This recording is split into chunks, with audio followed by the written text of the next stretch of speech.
I, female, 45, have been married for the last 10 years to my husband Antoine, male, 40, who is originally from France. He has moved to the United States for work. It was actually during one of his trips here that we met. However, Antoine's mom, Marie, female, 65, has constantly been hovering over Antoine and, by extension, our relationship.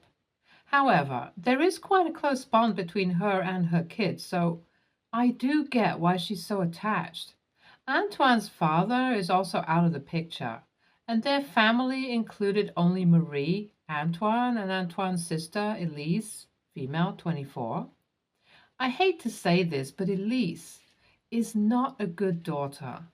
Marie has a bunch of health issues, scoliosis, arthritis, and general health problems that come with old age.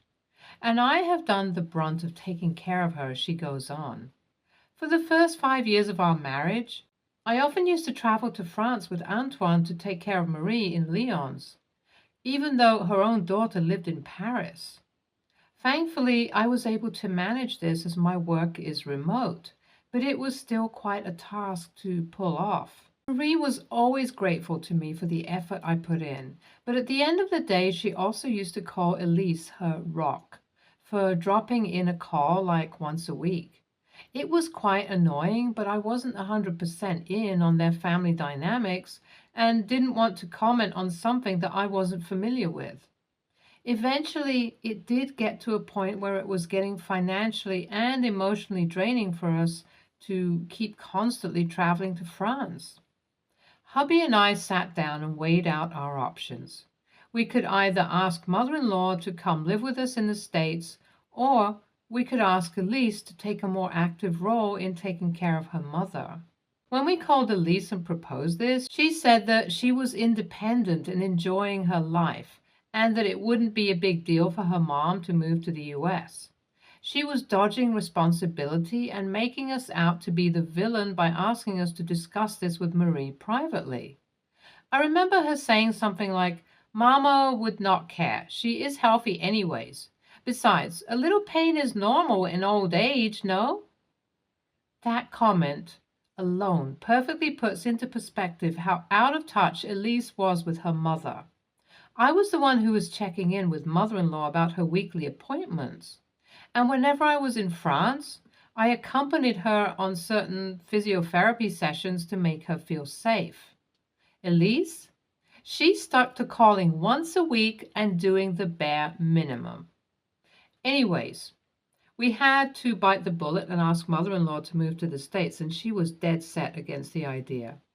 At first, she said that she wasn't interested in leaving behind her culture, and next, she tried to claim that she was perfectly fine living alone in Lyon. It took us almost a year for us to convince her to come to the States, and another year to sort out the visa process. Then another before she felt comfortable living with us in New Orleans. It does mean that she has now been living in the States for 5 years and has become well acquainted with the local culture. However, she still finds it a little tough to live here and misses France a lot. I won't lie, I don't blame her for this. During all of this time, the main updates we got from Elise were about her promotions at work, her relationships, and barely any check-ins about how her own mother was doing. About 3 months ago, though, we got a call from Elise that dropped a huge piece of news on us. She was going to get married. This blindsided me and Antoine, but apparently not Marie. The guy had asked for her contact information through Elise and had called her to seek her blessing. Really old-fashioned, I know, but also gentlemanly. Ever since then, he had kept in touch with mother-in-law, his future mother-in-law as well. Aha. Updating her about French current affairs, the things she was interested in, and more. When we were discussing this guy with Marie, she was talking about him with such warmth that we felt like she had found a second son. I was a little jealous, although I hate to say it. Although my mother-in-law isn't hostile with me and doesn't do crazy things like you see on this site, she has always been a little cold to me. At best, she respects me and is cordial to me, but nothing beyond that. Antoine has often spoken to her about it, but she isn't willing to change her behavior, even with the amount of effort I've put in through our relationship to keep her healthy. I think a little bit of it has to do with the fact that I am foreign. Despite my best efforts to learn and appreciate her culture, I can even speak French fluently now. Anyways, back to Elise's fiance. We found out that his name was Jacques, and he was an extremely wealthy banker based out of Paris. Even more exciting, he wanted to pay for all three of us to come to France for a month, culminating in an engagement party in the last week of our trip. We landed in Paris and had a really fun trip planned. Just being in France made Marie 10 times happier than I had ever seen her. On the day of the engagement party, Marie was invited onto the stage to deliver a toast. Clapping and cheering along, I wasn't expecting to hear what she ended up saying at all. Loosely translated from French, Marie threw me under the bus, saying that Elise was the only source of light in her troubling time in the US, and that the only reason she moved was that Antoine and I forced her to go. She didn't mention the countless hours that Antoine and I dedicated to her, never mind that it was almost like she was making us out to be villains. I felt so embarrassed, and I could feel everyone glaring at me as Marie kept talking about her homeland. With no clue as to why Marie would do this, I was shocked beyond belief. But out of the corner of my eye, I could see Elise looking on in enjoyment. I knew she had to have some contribution to this whole affair. I ended up approaching her after the party and asking her if she had any idea what the whole speech was about. Elise then told me that she had asked mother-in-law to deliver a speech that makes her out to be a family-loving, caring person because Jacques' family appreciated behavior like that. Although she claims that she never told Marie to speak about me so negatively, I'm inclined to believe she was lying to save her skin. Besides, I never saw her stick up for me if that was the case. She admitted to emotionally manipulating her mother by saying that if she didn't deliver this speech, she would be directly responsible for screwing up her one chance at love. After I went back to the hotel, I was livid and spoke to Antoine about it. He's also really pissed, but we really don't know how to get back at Elise. Mother-in-law was manipulated, and there was no point taking it out on her, but Elise deserved to be taken down a peg. There was just a week left before we left for back home, and I decided that I could figure something out by speaking to Jacques. Putting on an act, I asked if Antoine and I could speak to him in private, and I told him that everything mother-in-law said was correct, and that we weren't the best for Marie.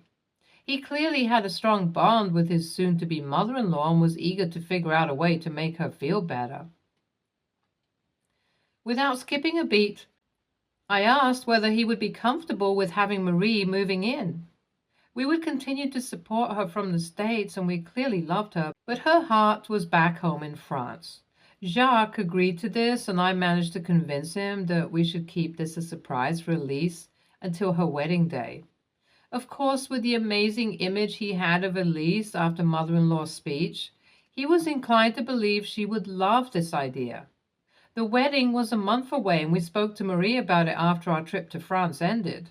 She was ecstatic about the idea of going back to France, and the fact that she was being welcomed by her son-in-law made her feel happy. It was kind of cute, I won't lie. Despite her coldness to me, I was fond of her.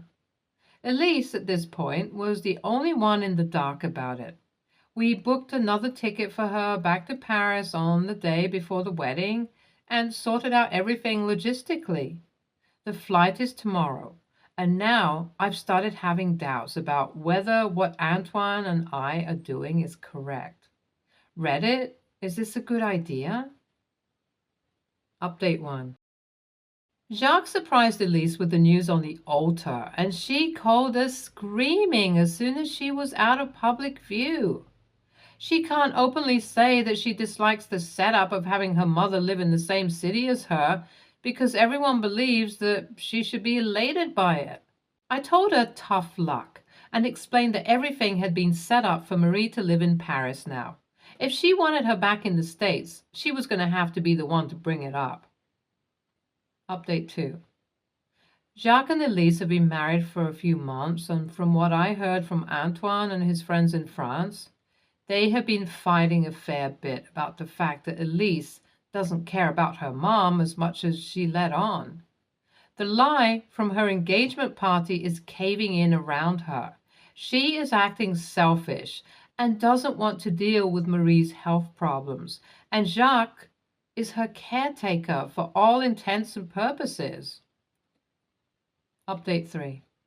Elise ended up having a breakdown and confessing that she made up a lie at the engagement party. While Jacques was shocked and disappointed, he was willing to work through it together.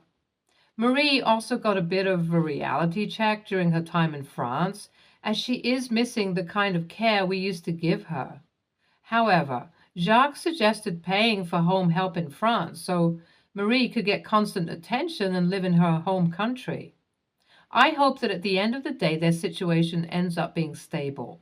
We're also visiting her in France next month to figure things out. NTA, your sister-in-law wants to have her cake and eat it too. If she wants to be portrayed as an amazing, caring daughter, she should put in the work, IMAO.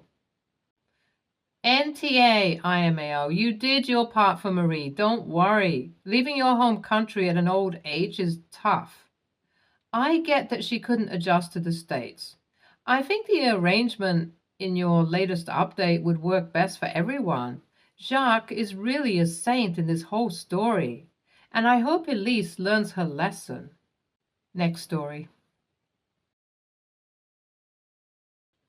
I, 27, female, was on a flight back home from overseas. 2.5 hours. I'm not from English-speaking country. The country I flew from is a neighboring country and is an English-speaking country. Ethnically, we look similar. I bought aisle seats when I booked my flight. This is due to medical reasons. I have lower cervical instability where my neck and spine shifts a little and presses my C7 to C8 nerves, causing numbness and stiffness on finger 4 and 5 on both hands. It's manageable by muscle strengthening, but in the meantime, I couldn't stay in sitting, lying position for more than 15 minutes without my fingers going numb and stiff. I chose the aisle seat so I would walk to the toilet often, easily to relieve my neck and reduce numbness. When I boarded the aircraft, I saw a guy, around early 30s, who was already on my seat, with an old man next to him.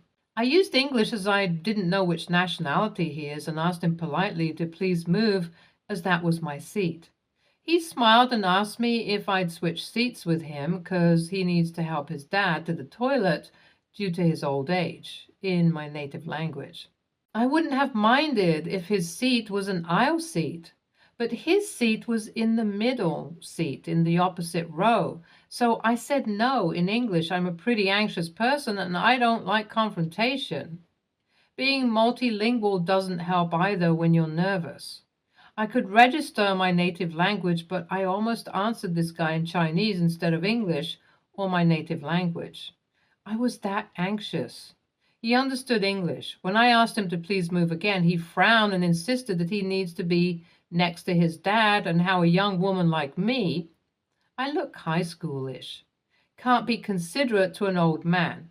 At this point, I was pissed, but also almost took the guy's seat just so I wouldn't block other passengers behind me. Thankfully, one of the stewardesses saw me blocking the way and asked to see our boarding pass. She straight away gave this guy a stern look and asked him to go back to his seat. He tried to argue, but the stewardess asked him to move and gave my seat to me. So he did unhappily. I thanked the stewardess and got myself comfortable. Then an old lady from my city, because she talked in my native language, offered to switch seats with this guy's dad, so this guy and his dad now sat next to each other in the opposite row. This guy thanked the old lady and said in my native language, "I see old people have more manners. I guess some people are just that heartless." I don't think this guy knew I understood what he said. My English accent is like the neighboring countries since I studied and lived there for a few years, so is my overall style.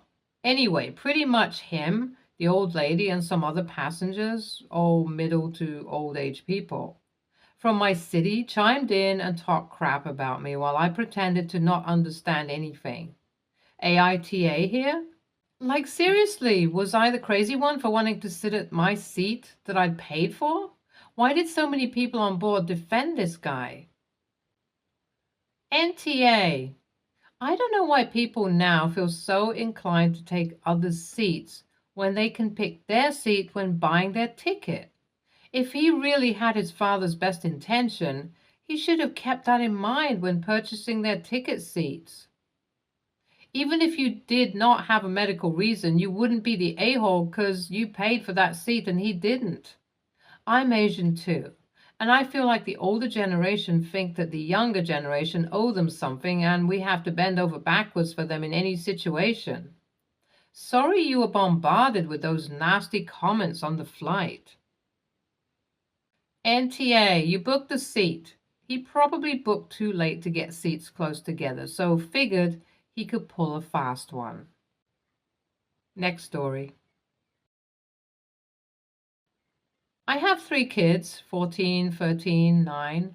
A husband, and my mother-in-law also moved in recently due to old age and not having a retirement fund. I got along really well with my mother-in-law prior to her moving in. Since she had moved in, not a single person in this house outside of me does jack shit. My mother-in-law is always consuming everyone's attention.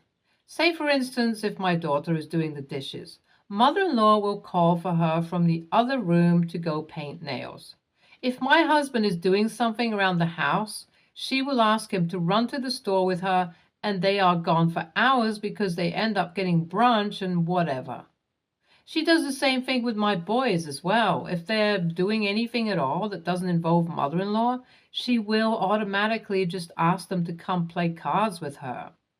I've approached the conversation one too many times about the fact that I'm tired of this because I'm not the only one who is doing any cleaning whatsoever when there's 6 people who live here. Mother-in-law's way of helping out was to start trying to take over cooking dinner, and she is an absolute atrocious cook and puts an overwhelming amount of hot sauce in everything, so that didn't help at all. I had to make a second meal just so my kids would eat. I brought the topic up with my husband again on Friday because I was really past my limit. I told him that him and the kids need to stop doing everything mother-in-law wants and help with the housework because it's not fair that I'm cleaning up after 6 people. He said things would be different once everything was settled down. She only just moved in a couple of weeks ago. And said he would be more diligent in helping and getting the kids to help too. However, Sunday rolls around and every single person here is watching me clean, and every single one of them walked right by me. Bonus points for the fact that they were putting dishes in the sink versus clean them. I just cleaned all of them. Or walking through my pile of dirt or walking on a freshly mopped floor. I lost my shit. They were all sitting in the living room watching a movie with mother-in-law, and I told them all to leave immediately. Go find something to do outside of this house so I'm not continuously cleaning up filth that they create. My husband immediately jumps up and starts apologizing and trying to help me. Same with the kids. I told them it was too late for that and they need to leave. My husband and kids are actually fully understanding, having apologized to me since, and actually surprised me with flowers and a sparkling clean kitchen, bathroom this morning. My mother-in-law, on the other hand, is saying I was out of line for purposely making everyone feel like second-class citizens in their own home versus just use my words like a big girl. AITA? Edit. Before anyone asks, I have spoken to mother-in-law prior to this about her needing to stop asking my kids or husband to dote on her when they're doing their chores. She said something to the effect of, "They can always do them later. Time is precious and I won't be here much longer." NTA, you did use your words. You spoke to your husband. Your mother-in-law is a guest. She doesn't need to understand or approve. She only needs to follow the rules. Tell your husband to give her chores, to tell her to never talk to you that way again, and to follow your instructions or she will have to live elsewhere. NTA, you and your husband need to go over the house rules with mother-in-law. Make sure she understands that your family is a team and everyone has a part to play. She is trying to guilt manipulate the situation with her comment that they can do it later. It's not a one-off thing. It seems it's whenever she wants to do something. It's a new situation for all of you, and mother-in-law is adjusting to it and figuring out her place. If she can't help cooking, maybe give her a role to do so she doesn't feel like a guest. Stay tuned for more stories from our girl relationships.